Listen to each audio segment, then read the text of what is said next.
उमेदवारी अर्ज दाखल करण्याचा शेवटचा दिवस हा कालचा होता. काल दुपारी 3 वाजेपर्यंत उमेदवारी अर्ज दाखल करता येणार होते. परंतु काल पाचोरा भडगाव विधानसभेच्या उमेदवारी दाखल करत असताना शेवटच्या 2 मिनिटांमध्ये खूप मोठ्या प्रमाणात नाट्यमय घडामोडी घडल्यात. प्रांत कार्यालय किंवा प्रांत ऑफिस जिथे नामनिर्देशन पत्र दाखल करत जात असतं तिथे शेवटचे 2 मिनिटं शिल्लक असताना घुसर्डी येथील रहिवासी अमोल शिंदे हे त्यांना जबरदस्तीने तिथे दाखल करण्यात येतं. त्यांना 2 मिनिटं असताना शिल्लक असताना त्यांना प्रांत ऑफिसमध्ये जिथे फॉर्म भरला जातो तिथे आतमध्ये त्यांना जाऊ देण्यात किंवा त्या जबरदस्तीने त्यांना घेऊन जाण्यात येतं. आणि कालच्या तारखेला त्यांचा अमोल शिंदे या नावाने एक अपक्ष उमेदवार म्हणून त्यांनी त्यांचा फॉर्म भरलेला आहे. खरं तर लोकशाही आहे, लोकशाहीमध्ये कोणी फॉर्म भरू शकतं. हे मी मागे बोललो की सुदृढ आणि चांगल्या लोकशाहीचं हे लक्षण आहे. त्याच्याबद्दल माझं दुमत नाही. कोणी किती लोकांनी फॉर्म भरलं त्याच्याबद्दल मत नाही. पण ज्या पद्धतीमध्ये त्यांचा जो फॉर्म भरला गेला, ज्या प्रकारे त्यांचा फॉर्म सबमिट झाला, ते पूर्ण घटनाक्रम हे संशयाच्या नाही पण 100% ते चुकीच्या पद्धतीत झालं ह्या पद्धतीत मी सांगू शकतो. खरं तर तो घटनाक्रम असा आहे की 2 मिनिटं शिल्लक असताना ते आतमध्ये जातात. तोपर्यंत फक्त त्यांच्या हातामध्ये कोरा फॉर्म असतो. आतमध्ये गेल्यानंतर फक्त ते फॉर्म दिला गेला असं आम्हाला समजतं आणि नंतर तो फॉर्म भरला आणि तो सबमिट झालेला आहे. फॉर्म भरल्यानंतर सबमिट झाल्यानंतर त्यांना यायला साधारण 3-4 तास लागतात. याच्यावरच ते लक्षात येतं की एवढा वेळ का लागला, जेणेकरून तो फॉर्म आतमध्येच भरला गेला. बाहेर आल्यानंतर त्यांना पोलीस प्रोटेक्शनमध्ये माननीय आमदारांच्या गाडीत बसवलं जातं. तिथून त्यांना गाडीत बसवून माननीय आमदारांच्या घरी घेऊन जायला जातं आणि तिथून ते कुठे गेलेत ते माहीत नाही. त्याच दरम्यान त्यांची मिसेस, त्यांचा भाऊ, त्यांचे नातेवाईक हे थेट माझ्याशी संपर्क करतात. संपर्क नव्हे, ते माझ्याजवळ येऊन भेटतात. मला सांगतात की त्याची मिसेस सांगते, त्याची धर्मपत्नी सांगते की माझ्या नवऱ्याला जबरदस्ती उचलून घेऊन गेलेला आहे. ते माझ्या ह्याच कार्यालयाच्या इथे येऊन थांबलेले होते. काल 4 वाजेपर्यंत ते इथे बसून होते. त्याची मिसेस मोठ्या प्रमाणात रडत होती की हे जे काही घटनाक्रम होते ते मला माहिती नाही, जबरदस्ती माझ्या नवऱ्याला ते घेऊन गेलेले आहे. आणि हे सगळं माननीय आमदार किशोरप्पा पाटील हे सगळं करत आहेत. मला या निमित्ताने माननीय आमदारांना विचारावंसं वाटतं. खरं तर 28 तारखेला मी माझं नामनिर्देशन पत्र दाखल केलं. त्यावेळेस अभूतपूर्व अशी गर्दी, मला आशीर्वाद देण्याकरता, मला साथ देण्याकरता पाचोरा भडगावकरांची जनता इथे उपस्थित झाली होती. आतापर्यंतचे सगळे रेकॉर्ड्स ह्या सभेने, ह्या गर्दीने ब्रेक केले होते. जी परिवर्तन सभा होती, परिवर्तन रॅली होती, याने ब्रेक केलेले होते. आणि याच सभेचा धसका घेतला. 100% आपण पडत आहोत, आपण हे इलेक्शन हारत आहोत आणि जिंकण्याकरता केविळवाणा प्रयत्न माननीय आमदारांनी केला. खरं तर माननीय आमदार मोठ्या मोठ्याने वल्गना करतायत की मी 3-3.5 हजार कोटीचा विकास केला. मला आमदारांना या निमित्ताने विचारायचं आहे, आमदार साहेब, जर कधी तुम्ही एवढा मोठ्या प्रमाणाचा विकास केला असता तर एवढा केविलवाना प्रयत्न तुम्हाला करायची का प्रयत्न केला? म्हणजे एक छोट्या भाषेमध्ये म्हणे मला वाईट वाटतं, तसं बोललं नाही पाहिजे. भामटाने भामटेगिरी केली का? अशा पद्धतीतलं त्यांनी काम काल केलं. बरं, हे सगळं होत असताना त्यांनी पाळलेले गुंड तिथे होते. याचा परिणाम पाचोरा शहर आणि तिथल्या असलेल्या व्यापाऱ्यांवर झाला. भर चौकामध्ये, छत्रपती शिवाजी महाराज चौकामध्ये मोठा धडगूस, त्यांनी जमलेले 50-100 कार्यकर्ते आणि तो दहशतीचं वातावरण इतक्या मोठ्या प्रमाणावर पाचोरा शहरात झालं होतं की काही अंशी काही व्यापाऱ्यांनी दुकानं बंद केली होती, काही अंशी व्यापार थांबलेला होता. अशा पद्धतीमध्ये दहशतवाद माननीय आमदारांनी इथे केलेला होता. खरं तर पाचोरा मतदारसंघामध्ये ही संस्कृती नाही. आपण पूर्व इतिहास बघितला तर माननीय माजी आमदार कैलासवासी ओंकारप्पा असतील, कैलासवासी केमबापू असतील, कैलासवासी सुपडू अण्णा असतील, यांच्या वेळेस होत असलेले इलेक्शन्स हे एकदम खेळाडू वृत्तीने, ज्याला आपण स्पोर्ट्समॅनशिप होतं त्या निमित्ताने होतं. पण मान्य आमदारांना त्यांचा पराभव मान्य झालेला आहे. या निमित्ताने मी स्पष्टपणे सांगतो, आमदार साहेब, खरं जर तुम्ही मर्द असतात ना तर समोरासमोर लढले असतात. याच्या अगोदर मी तुम्हाला 2 वेळेस चॅलेंज केलेले होते. एक तर अपक्ष लढून घ्या माझ्या समोर, नाही तर मैत्रीपूर्ण लढत लढून घ्या. पण तुमच्या पद्धतीत तुम्ही आता इलेक्शन करत होतात की तुम्हाला पक्षाचं तिकीट मिळालं, युतीचं, मी अपक्ष लढत होतो. पण इतका घाणेरडा प्रकार कालच्या दिवशी तो तुम्ही केला, तो आम्हाला मान्य नाही. ज्या पद्धतीने नामनिर्देशन दाखल केलं गेलं, मित्र तुम्हाला सांगू इच्छितो की पूर्ण फॉर्म मध्ये भरत असताना ज्या ज्या गोष्टी आपण प्रतिज्ञापत्र सादर करत असतो त्या सगळ्या प्रतिज्ञापत्रामध्ये असलेल्या गोष्टी ज्या उमेदवाराला डिक्लेअर करायच्या असतात त्या सगळ्या निरंक म्हणून सांगण्यात आल्यात. म्हणजे चल अचल संपत्ती, तुमच्या असलेल्या केसेस, सगळ्यात महत्वाचं इलेक्शन्स फॉर्म भरत असताना तुम्हाला तुमचं अकाउंट ओपन करणं गरजेचं असतं. ते सुद्धा अकाउंट ओपन झालेलं होतं किंवा त्याचे सुद्धा डिटेल्स त्याच्यामध्ये भरलेले नव्हते. तुमचे कुठले कुठले अकाउंट्स आहेत त्याच्याबद्दलचे डिटेल्स भरायचे होतात. तुमच्याकडे मी अपक्ष लढत होतो. पण इतका घाणेरडा प्रकार कालच्या दिवशी तो तुम्ही केला, तो आम्हाला मान्य नाही.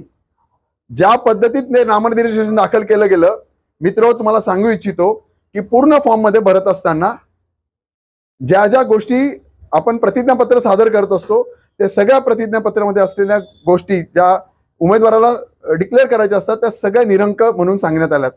म्हणजे चल अचल संपत्ती, तुमच्या असलेल्या केसेस, सगळ्यात महत्वाचं इलेक्शन्स फॉर्म भरत असताना तुम्हाला तुमचं अकाउंट ओपन करणं गरजेचं असतं. ते सुद्धा अकाउंट ओपन झालेलं होतं किंवा त्याचे सुद्धा डिटेल्स त्याच्यामध्ये भरलेले नव्हते. तुमचे कुठले कुठले अकाउंट्स आहेत त्याच्याबद्दलचे डिटेल्स भरायचे होतात. तुमच्याकडे किती गाड्या आहेत, ट्रॅक्टर आहेत ते तुम्हाला लिहायचं होतं. तुमच्याकडे शेती आहे का त्याच्याबद्दलचे विवरण तुम्हाला लिहायचं होतं. तुमच्या पत्नीच्या नावाने असलेलं विवरण लिहायचं होतं. तुम्हाला किती कुटुंबामध्ये व्यक्ती आहेत, त्यांचे तुम्ही किती अवलंबी आहात ते लिहावं लागत होतं. अशी कुठलीही गोष्ट ह्या तिथे भरली गेलेली नाही. त्याच्यामुळे ज्या पद्धतीत हा फॉर्म भरला गेलेला होता, ज्या पद्धतीत आमदार साहेबांनी हा फॉर्म भरून घेतलेला होता, यावरून एक लक्षात येतं की माननीय आमदार साहेबांनी पराभव मान्य केलेला आहे. मी मागेही माझ्या भाषणात बोललो की होय आमदार साहेब, तुम्हाला वाटतं की तुम्हाला मतं मिळणार आहे ते पहिल्या क्रमांकाची नाही, खालून शेवटून पहिल्या क्रमांकाची, हे त्यांनी आज सिद्ध करून दाखवलं आहे. अमोल, तुम्ही आता चर्चा केली तर त्यांची अमोल शांताराम म्हणजे उमेदवार का त्यांची मिसेस आणि त्यांचे काही भाऊ हे तुमच्याजवळ आले होते आणि ते रडत होते आणि आम्ही असं या गोष्टीच्या विरोधात असं सांगत होतो. तो व्हिडिओ तुमच्याकडे आहे का? नाही, आपल्याकडे कॅमेरा आहे आपल्या इथे. इथे जर माझ्याकडे कॅमेरा असेल तर त्याचे फुटेज मिळून जातील. ते माझ्या इथे आलेले आहेत. ते संध्याकाळी 6 वाजेपर्यंत ह्याच इथे होते. दुसरं त्याच्या पुढे अजून सांगतो, आंबेवडगाव इथे सुद्धा एक अमोल शिंदे आहेत, भडगाव तालुक्यामध्ये एक अमोल शिंदे आहेत आणि घुसर्डीमध्ये सुद्धा अजून एक अमोल शिंदे होतात. अशा 3 लोकांशी त्यांनी संपर्क केलेला होता. मोठ्या प्रमाणात त्यांना आमिष देण्याचा प्रयत्न माननीय आमदार साहेबांनी केला आणि त्यांना अमोल शिंदे या नावाचे वेगवेगळे डमी फॉर्म भरण्याकरता त्यांचा प्रयत्न होता. पण ह्या 3 त्यांना भीक घातली नाही. पण हे अमोल शिंदे जे आहेत, शांताराम शिंदे, या मला माहिती नाही यांना किती मोठ्या प्रमाणात त्यांनी आमिष दाखवलं आहे, किती का त्यांना दहशत केलंय किंवा त्यांना किती घाबरवलंय, याच्या जोरावर त्यांनी हा फॉर्म भरून घेतलेला आहे.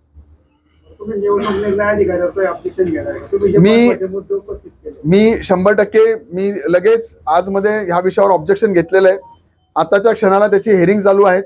इव्हन त्याचं सूचक म्हणून जे नाव लिहिलं गेलेलं आहे ते सुद्धा चुकीच्या पद्धतीत लिहिलं गेलेलं आहे. आमचं सकाळी म्हणणे मांडून घेतलं गेलेलं होतं. पण एक प्रकारे प्रशासनाचा दबाव असल्यामुळे प्रशासनाने पुन्हा 3 वाजेचा वेळ दिला आणि समोरच्यांना बाजू मांडण्याकरता पुन्हा वेळ देण्यात आलेला आहे आणि अजून पुन्हा ते बाजू मांडत आहात. आम्ही आमची सगळी बाजू मांडून झालेली आहेत. पण एक प्रकारे प्रशासनावर सुद्धा दबाव आणण्याचं काम माननीय आमदार या निमित्ताने करत आहात.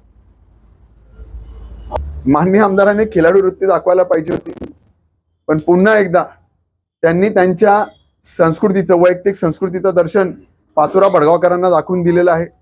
मी आपल्या निमित्ताने पाचोरा भडगावातील सगळ्या तमाम मतदार बंधू भगिनींना सांगू इच्छितो की माननीय आमदारांची जी वृत्ती आहे जो स्वभाव आहे तो तुम्हाला लक्षात आलेला आहे. निवडणुकीत जिंकून येण्याकरता वाटेल त्या लेवलला जाण्याची एक अहंकार जो असतो तो त्यांच्यामध्ये आलेला आहे. कदाचित मला असं वाटतं की इतक्या खालच्या लेवलला ते कदाचित जाऊ शकतील माझ्या बाबतीत, की माझ्या जीवाचंही कमी जास्त होऊ शकतं का, किंवा अजून खालच्या लेवलचे खोटे आरोप ते माझ्यावर लावू शकतील, अशी सुद्धा शंका या निमित्ताने मला आता वाटायला लागलेली आहे. ऐका ना, मी म्हणजे आता माझी स्वतःची एक डेअरी आहे अंतुर्ली खुर्द इथे. किशोर आप्पा पाटील, अंतुर्ली बुद्रुक येथील किशोर आप्पा पाटील ह्या नावाचे व्यक्ती माझ्याकडे बरेच वर्षापासून आमचे त्यांचे जिव्हाळ्याचे आणि कौटुंबिक संबंध आहेत. मी जर त्यांना सांगितलं असतं तर त्यांनी नक्कीच किशोर आप्पा पाटील इतक्या साम्य नात्याच्या व्यक्तीने फॉर्म भरता आला असता.